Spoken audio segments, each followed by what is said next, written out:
Coming up on Elon Phoenix Weekly. Revisit the historic win from the Elon Phoenix football team, including a proud mama moment. Head back to some other glory days with one of Elon's newest Hall of Fame members. And learn about a new program that helps mentor young women as they begin their careers in sports management. All that and more next on Elon Phoenix Weekly.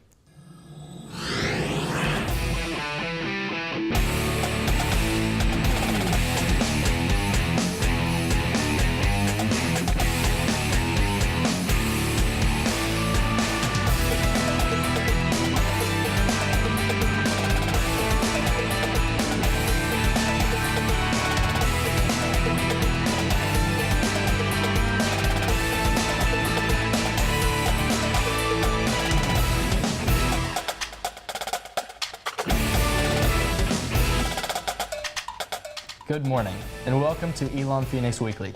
I'm Tellier Lundquist. And I'm Madeline Kern. Thank you for joining us for this ESPN Local Sports Break. We have a wonderful show for you today, featuring stories aimed to delve deeper into the rich history of Elon athletics, including one of our all-time greats joining the Elon Hall of Fame. And we meet a member of Elon Wins, Women Influencers in Sport, a new program that helps mentor young women at Elon hoping to get into a career in sports. But first, we take a look at a historic Saturday for Elon football. When two football teams take the field, we have many ways to try to figure out who will win. Statistics, previous games, reputations of players and coaches, and sometimes even a point spread can be all indicators of which team might win. Going into their game against James Madison, Elon had some great momentum on their side, coming off their first ever win against New Hampshire and ranked 9th in the coaches' poll. Very true, Tellier. But on the other side of the ball, the Dukes were a worthy opponent with their own list of strengths. In 2016, JMU won the FCS national title. Last year, James Madison won their first 14 games, only losing in the FCS title game.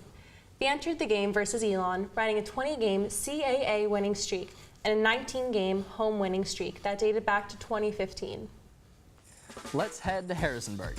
First quarter, both teams feeling each other out. James Madison has the passing game working early, but they would have to settle for a field goal attempt. And it's good. A 35-yard field goal by Ethan Rathke. The Dukes take a 3-0 lead. Second quarter, more of the same. JMU quarterback Ben DiNucci finds Kendall Dean, and that sets up another Rathke field goal attempt. It's good, and JMU is up 6-0. After another Rathke field goal, Elon gets their offense in gear.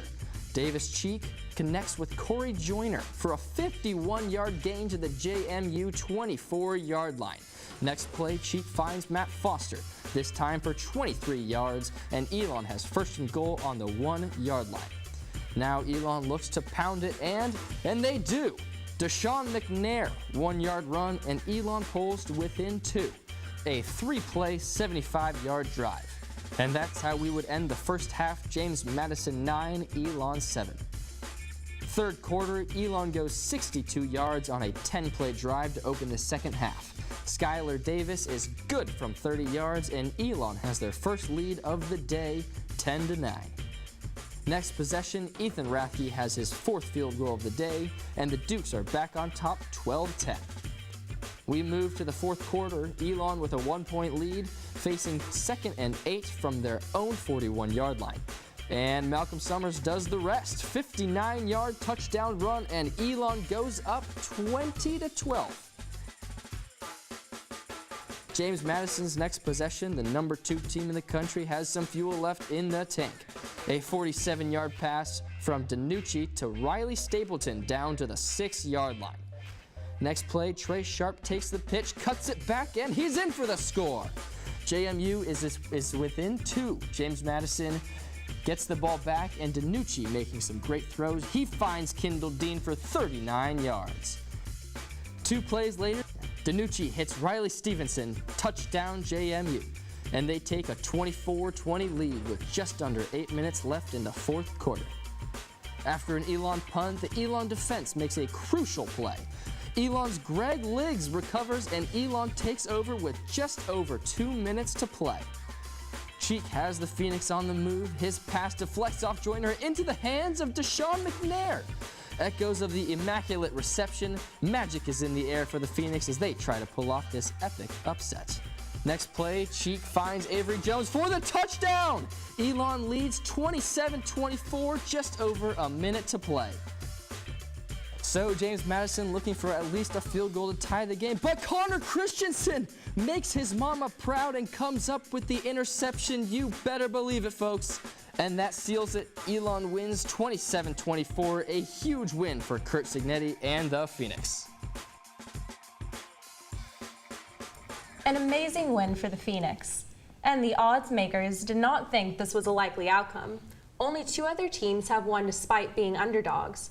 At some point, Elon was a 39.5-point underdog, and only Howard and Stanford have been bigger underdogs to win a game. And with the win, Elon rose in the polls to number 5 in the media poll and number 6 in the coaches poll. This is the highest ranking since they were ranked 3rd in the polls during the 2008 season. While the team received recognition in the polls, Malcolm Summers received his own awards. After running for 186 yards on 20 carries, Summers was named the CAA Offensive Player of the Week. JMU had been holding teams to just under 80 yards per game before Summers came to town. For the season, Summers is averaging 118 yards per game, and his 59-yard touchdown run is the longest play for the Phoenix this season. In conjunction with the Sport Management Department in the School of Communications, Women Influencers in Sport, or WINS, is a new initiative that offers regular programming to encourage the development and education of female students studying sport management. Through the program and its mentorship, female students gain the skills, knowledge, networks, and confidence necessary to establish themselves in what is currently an overwhelmingly male-dominated industry. Today, we get the chance to meet one of this year's WINS mentors, Sarah Leggett.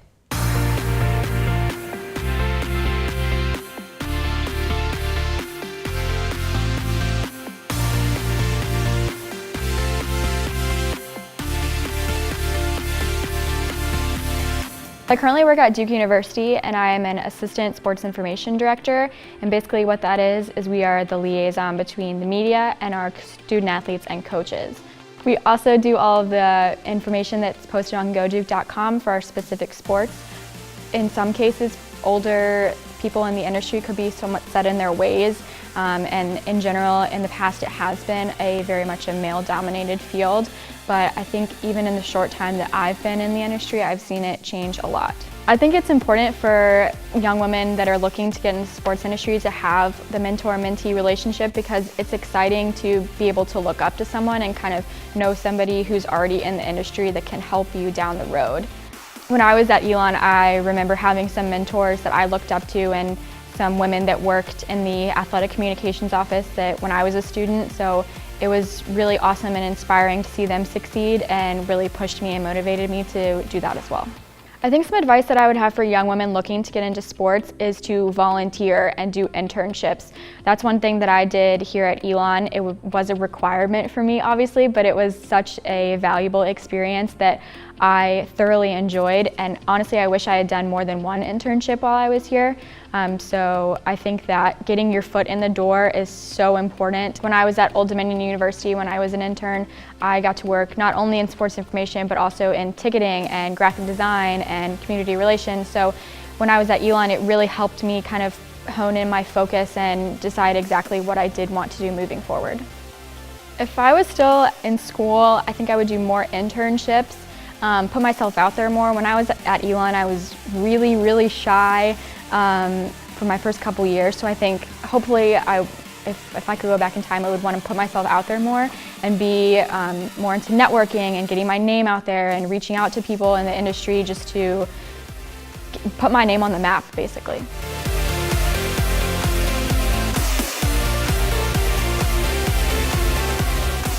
We have a lot left on this edition of Elon Phoenix Weekly, including a wonderful family moment from the Elon win over James Madison and a look at the end of history for one major television network. Stay with us.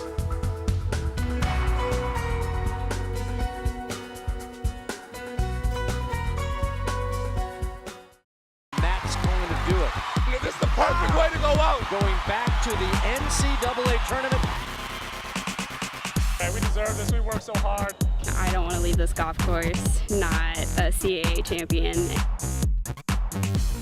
Something we've been striving for since my freshman year, and I couldn't be more excited.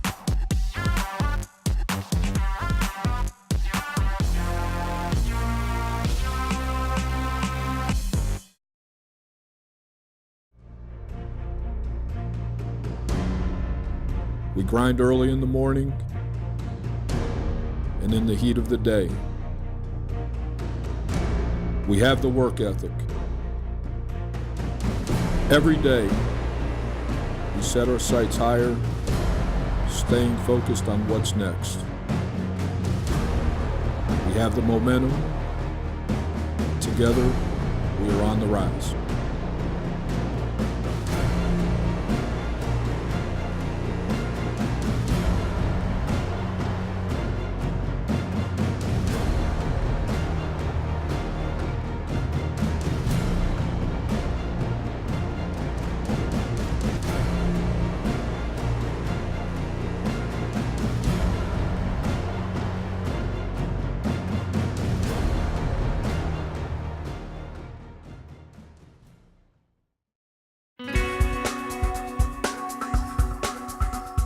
Welcome back to Elon Phoenix Weekly on your ESPN2 local sports break. Every year, Elon Athletics inducts a class of their best athletes over the years. The class of 2018 included men's tennis standout Damon Gooch, football All-American Terrell Hudgens, and men golfer Jimmy Lidell. For Lidell, his time at Elon ended holding the best scoring average for any golfer ever to tee it up for the Phoenix. And he sat down with Elon Phoenix Weekly to talk about his time at Elon.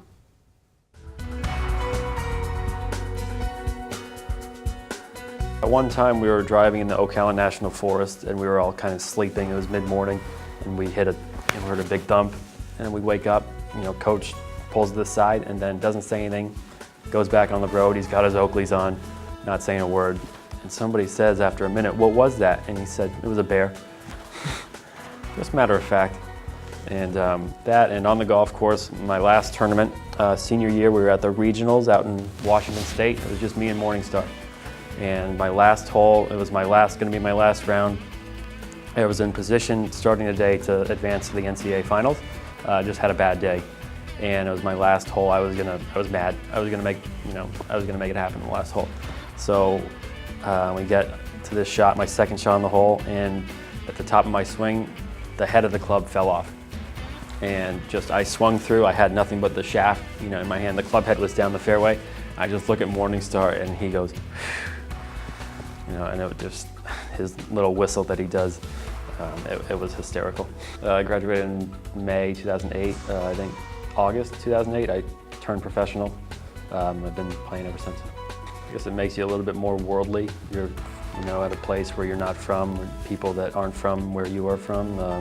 Just getting to know people from different areas, how they act, things that you pick up, helps you in life and helps you, kind of recognize things that you wouldn't have recognized before.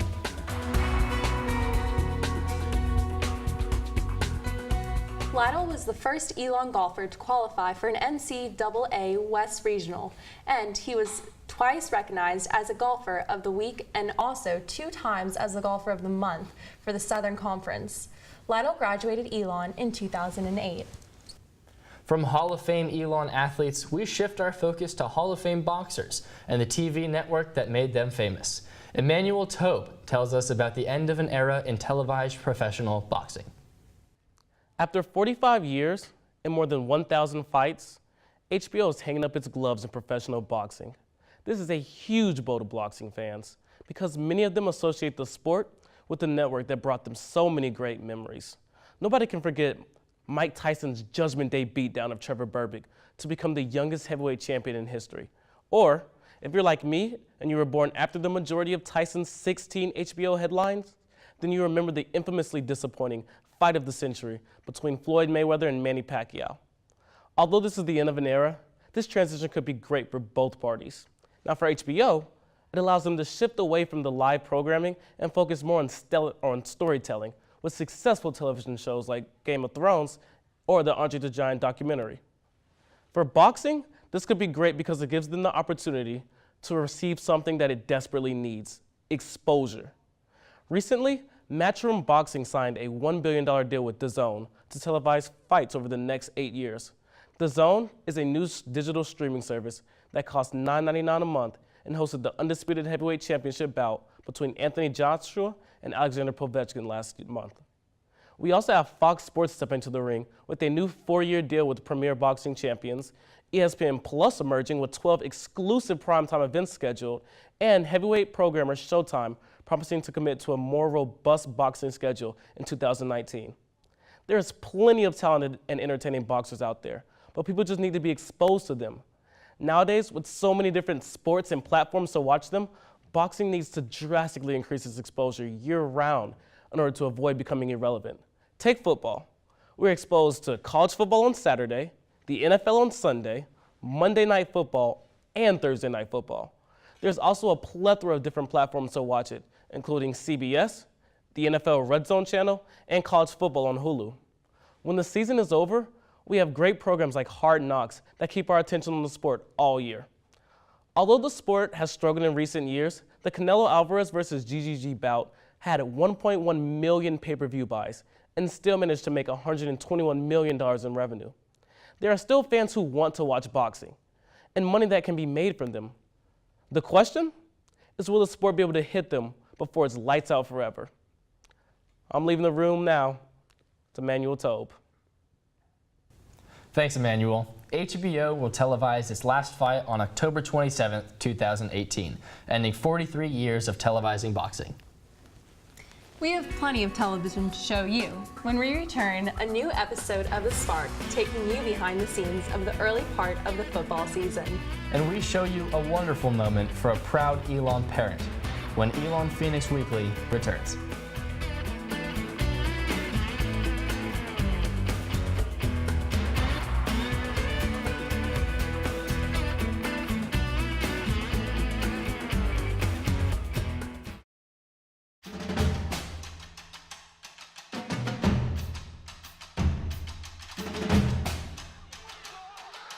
Alvarez curls it far post, and that's a goal!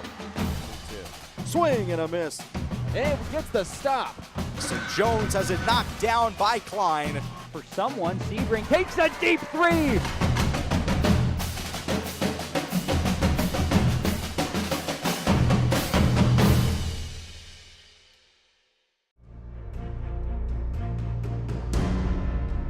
We grind early in the morning and in the heat of the day. We have the work ethic. Every day, we set our sights higher, staying focused on what's next. We have the momentum. Together, we are on the rise.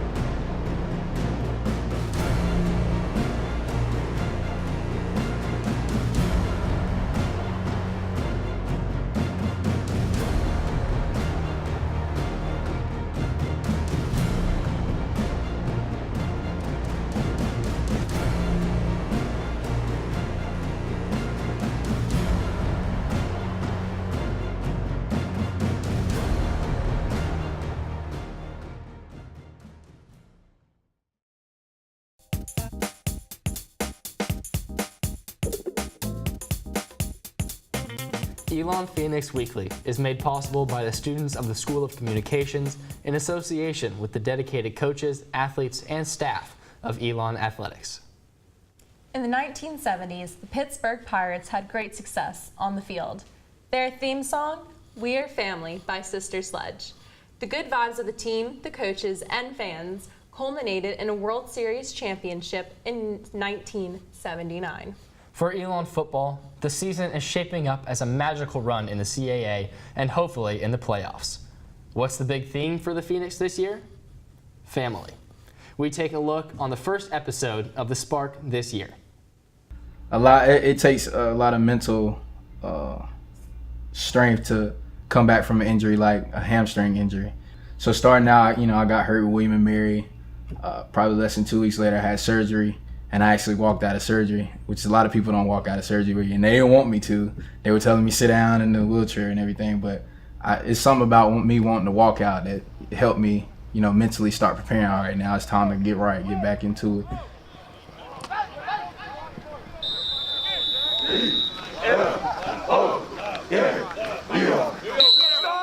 I know it was kind of a curse and a blessing at the same time to get hurt the way I did, because I just see things from a different perspective that a lot of guys can't see. If you haven't been injured or you haven't went through a major injury, then you can't really appreciate the little things of football, like the meetings and being able to go on the practice field and practice when it's 100 degrees outside. You have the opportunity to get out there and work.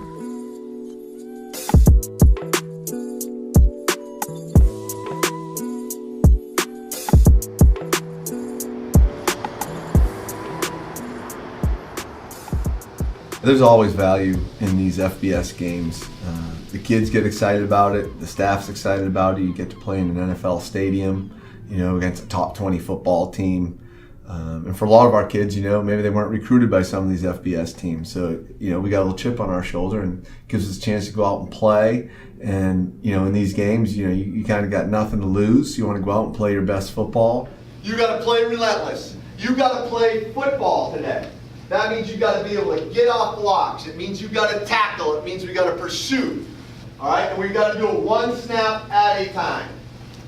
Good or bad, it's one snap at a time. Resilient. Good things happen, line back up, do it again. Bad things happen, line back up and do it again. Okay? That's the recipe for success today. For us to go out, get lined up, play fast, play physical, play football.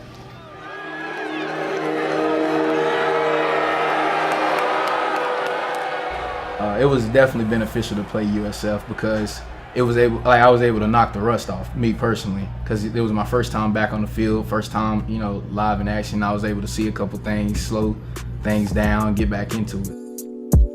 A handoff, he'll give it to Summers. Malcolm bounces it outside, 45, across the midfield, pinball spinning down to the 41-yard line, making the 40-yard line of the Bulls. Yeah, when you come out of this game, we didn't get the result we wanted, but there were a lot of positives.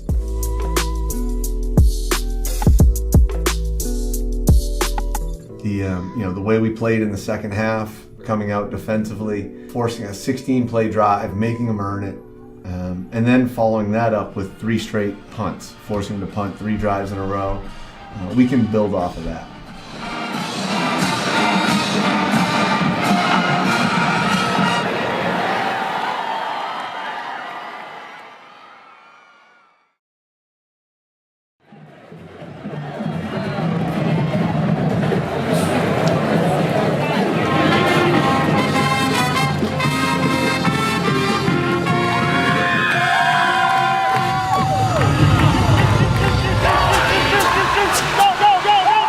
When you look at Furman, we are becoming familiar with them. It's becoming a bit of a rivalry. We're up against those guys and recruiting all the time, a former Southern Conference rival.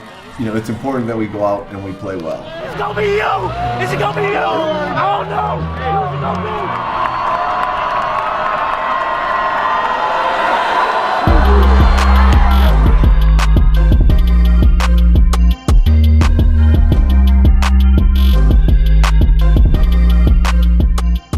When we stepped on that field, it was go time, and everybody knew what we had to do.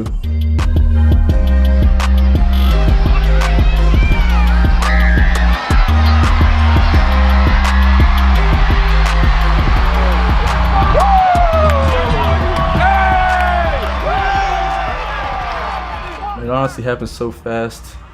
They goggled and looked to their sideline, and we goggled and we changed the play to one where I was going in. And on second down, Granger looking to throw. Ball pops free, good flip, and touchdown Phoenix, Great Lakes.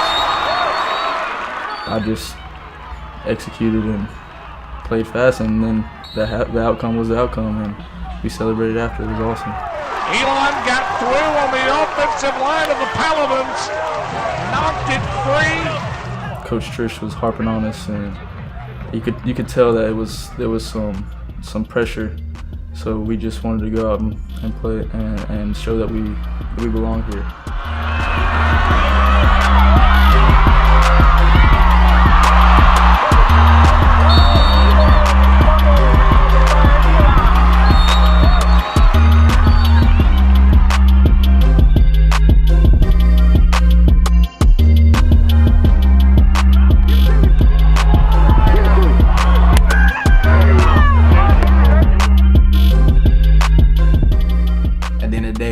fun playing, that's the best feeling ever. And you play harder when you're having fun, which is something that this team is starting to do.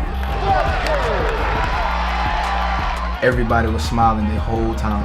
From the start of the game to the finish of the game, everybody was smiling. That was just a great thing to see. The fans and everything, it was support. We were one big family against Furman, and that's what we love to see, and we hope to see that in the future too.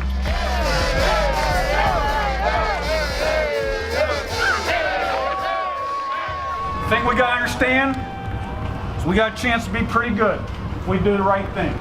And everybody's got the self-discipline to do the right things. And everybody has each other's back. And we continue to practice hard and develop this football team. Every week will be a battle and a challenge. So you guys did make a statement tonight, and I congratulate you and all the coaches. Okay? I know how much this game meant to a lot of you guys. All right? And it's a great win. Family, boys, on three. 1, 2, 3, family!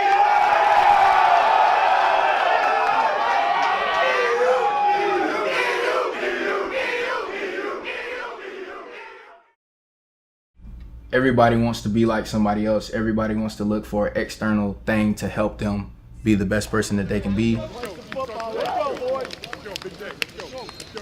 But we don't often look in and say, okay, I'm writing my story. Working, baby, we're working. I like it. Like, everybody wants to read self-talk books on how to get better, when you don't look inside yourself and say, okay, what do I want to do? What is my purpose? What am I here to do?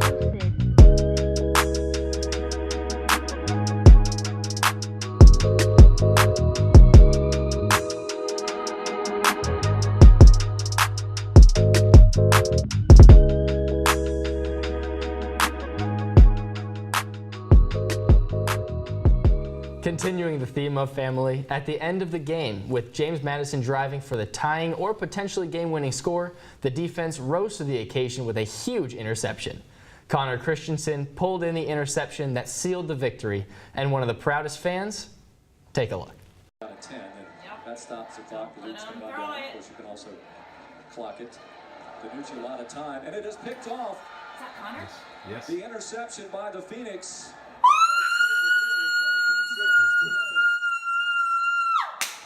The Phoenix celebrating on the far sideline.